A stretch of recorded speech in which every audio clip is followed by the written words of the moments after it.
Yes, good morning. Welcome back to the best On Ground Weekday Kickoff. It's Tuesday, the 21st of July, 2020. My name's Pete Fairbairn. I'm your host, and every day we welcome some of Australia's top sporting journalists to bring their insight and opinions into 5 big sports stories making waves. Julian De Stoop joins me this morning. How are you, Jules?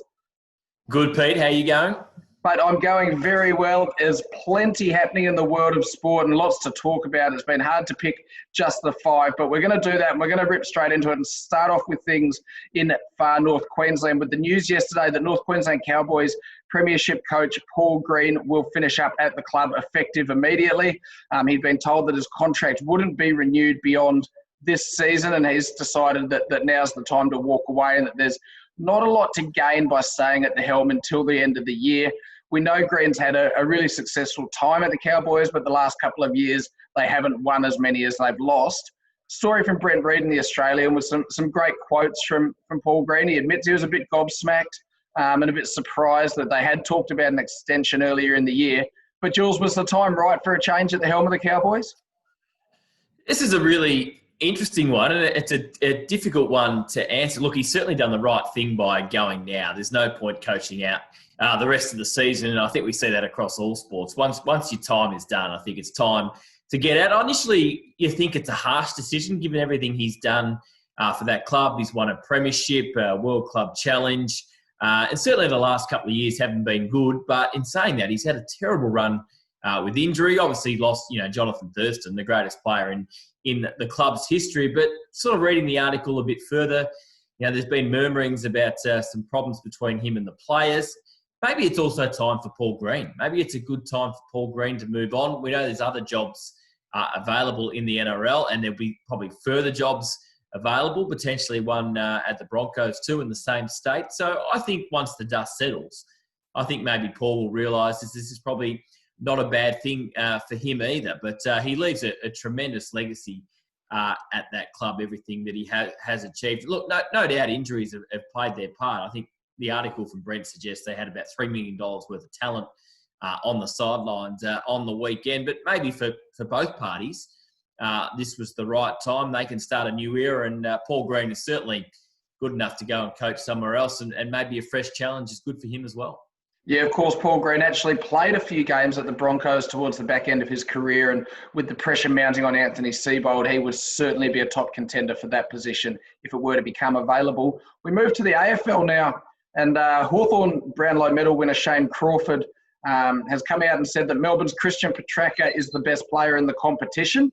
It's a massive call from for a guy who is in wonderful form, but probably only really starting to fulfil the potential which saw him taken so early in the draft a few years ago, really only starting to fulfil that potential now. Mark Robinson in the Herald Sun, he's come back and said, Christian Petracca is an emerging star, but he's not the best player in the competition, and he's got nothing on Dustin Martin yet. Of course, very similar style of player. Jules, how do you compare? I know you watched them both closely. How do you compare Petracca with Dustin Martin? And more broadly, who's been your breakout star of the competition so far this year? Yeah, I can see why we're making comparisons between the two. They play similar styles of footy. They're both big, powerful young men. And look, no doubt, it looked like Petracca was going to have a good year. His body shape has completely changed. He's as fit as he's ever been. Certainly, he had a great pre-season, dominated the first pre-season game before the season shut down. So, look, I don't think it's any surprise that he's playing like he is. He's not the best player in the competition. He's not probably in the top 10 best players in the competition. I think, someone like Lachie Neale right now is probably the best player in the competition. He's probably playing better football than Dustin Martin, but that doesn't mean he's a better player than Dustin Martin. Dustin Martin's done it on the big stage. He's done it consistently now for 6 or 7 years. But certainly everything is tracking in the right way for Christian Petracca, which is exciting. We've all known he's had the talent. Obviously, arrives at Melbourne, does a knee first year, was a bit of a setback. And he actually had a pretty good year last year, playing more as a forward. He just couldn't kick straight. If he kicked straight, he probably kicks 30, 35 goals.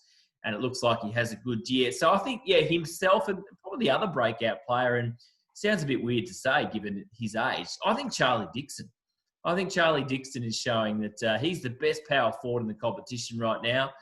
He's taking games apart. And look, I know he's nearly 30 years of age, but maybe he's one of these really late developers. And in a season where it's tough for key forwards, he is the standout. But I think it's exciting for everyone in footy to see the development of Petracca. But let's just calm the farm on the best player in the competition just yet. But his last couple of weeks in particular have been outstanding. Yeah, very explosive player.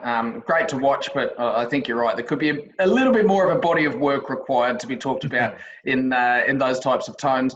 Charlie Dixon, of course, former Gold Coast Suns player. One thing he never did in his time at that club was play primetime standalone slot, because this coming week, as Michael Whiting tells us at afl.com.au, sees the Suns play their first ever primetime standalone slot match in their history. Now, we know the fixture is a real challenge for the AFL at the moment, and that the fixtures, essentially being drafted week by week. So it doesn't necessarily have the same cachet as being given a Thursday or a Friday night fixture when the draw is released at the start of the season.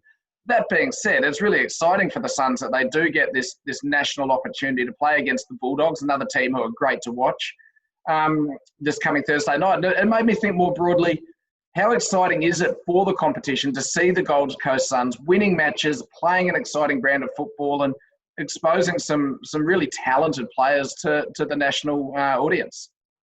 I think it's probably the feel-good story of the year. And look, there's been a lot of negativity around AFL football, given everything that's happened with COVID, the standard of play this year. But I think people are genuinely sitting down now and enjoying watching the Gold Coast Suns play. I mean, they played Sydney the other day. Now, that on paper is not a sexy game of football at all, but it was a really good game, and credit to Sydney as well for their participation in the way they tried to play. But I think, Matt Rowell really got the ball rolling, and then he's gone out of the side, unfortunately. Isaac Rankin has come in, and he is a genuine excitement machine.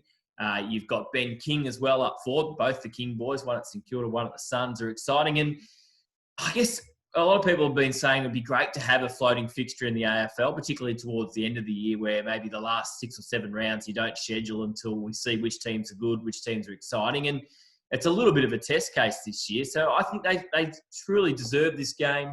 A lot of people will be sitting down and watching because they're enjoying watching the Suns play. And no one wants to see a team belted every week like they have been the last couple of years. So I think everyone's sitting back, A, enjoying they're getting some wins, B, the way they're playing, and see some of the young players you get to watch every year. So I think let's hope they perform in this game.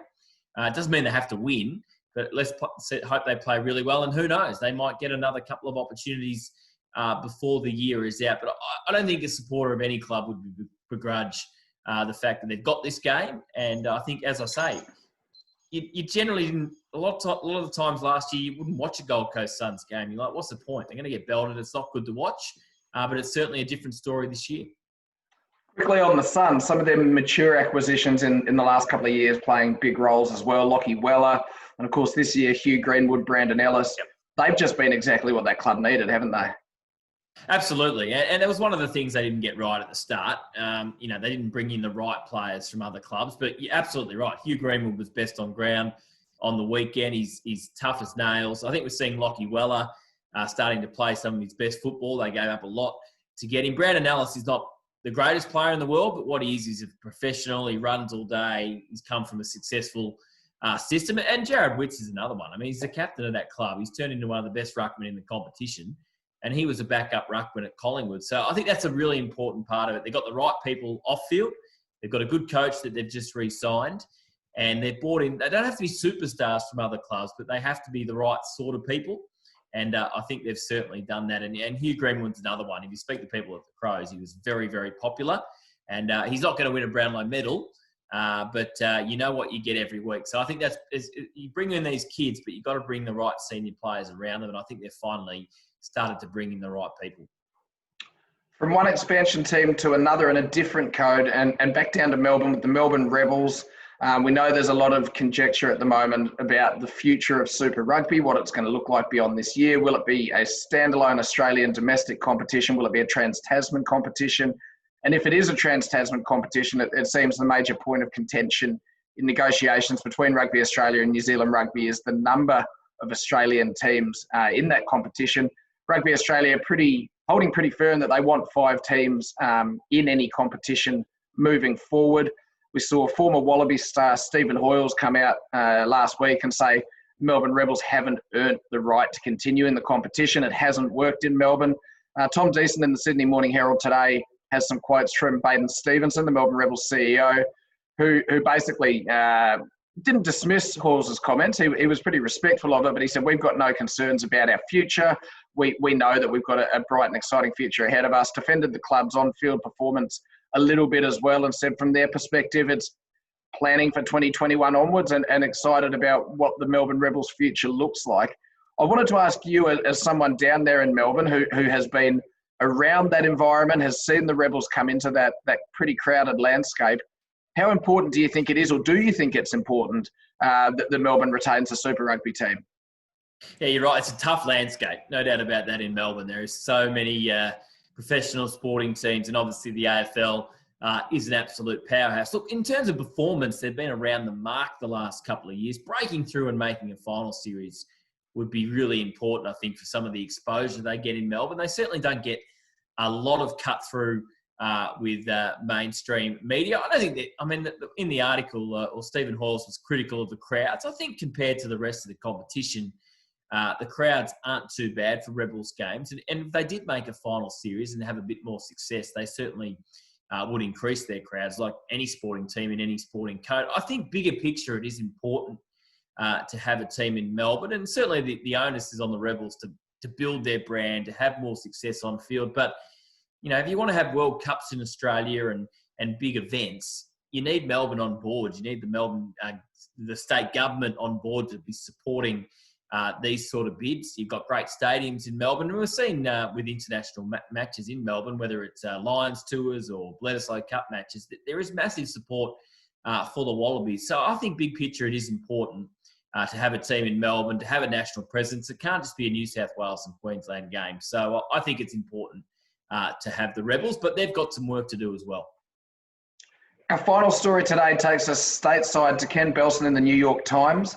And essentially the situation with the NFL being quite similar to cricket in Australia, I guess, in that the COVID pandemic at this stage hasn't actually led to the cancellation or missing out on any opportunity to play matches. But we've got a situation now where training camps are about to start in the NFL. California, Florida, Texas, all states where coronavirus infections are rising. They host 8 of the 32 NFL teams across those 3 states. So not an insignificant footprint by any stretch of the imagination. And so we've seen the owners, we've seen the NFL Players Association working with those owners for months to try and find ways to bring players back together to training camp as safely as possible. But with camp set to kick off next week, the two sides, I should say, of the argument haven't agreed on some of the key issues, such as how often players will be tested, implications for players who opt out of the season, and even, and this is staggering, the length of the preseason, how many matches are going to be played. Players don't want to play any preseason games. They'd just rather train and then get into the season proper.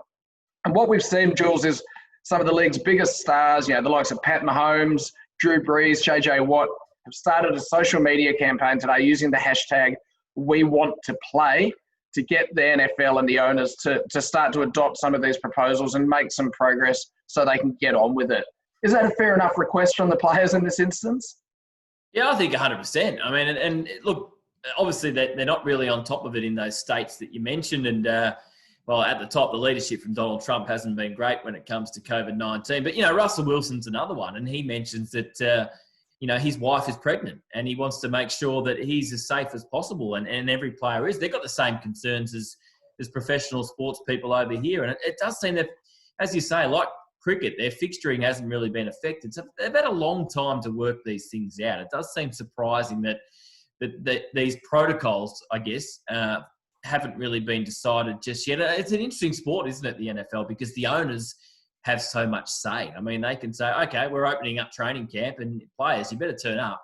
Otherwise, there's going to be consequences. So it's very important they get it right. No, I think the players are 100% in their rights. They need to know all these things, exactly like the AFL players and the NRL players needed to know before they resumed their pre-season. And similar sport, isn't it? I mean, it's all about contact.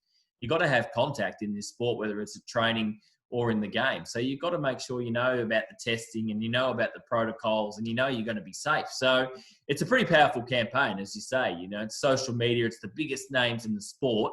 So it should have some impact. And I'm a bit surprised they haven't worked all this out by now and they can just hit the ground running. But reading the article, they've got a bit of work to do. And when you've got the biggest names in the game coming out and saying they've got some concerns and then taking their campaign to social media, it shows the owners and the NFL and the players are certainly not on the same page. Yeah, we'll watch that one with absolute interest. The hashtag We Want to Play for anybody wanting to jump online and have a look at some of the content the players are pushing out. Jules, massive morning in sport. Great to catch up as always, and look forward to talking to you again on the Best On Ground Weekday Kickoff very soon. You too, Pete. We didn't mention Leeds either, which has surprised me, but you must be a happy boy.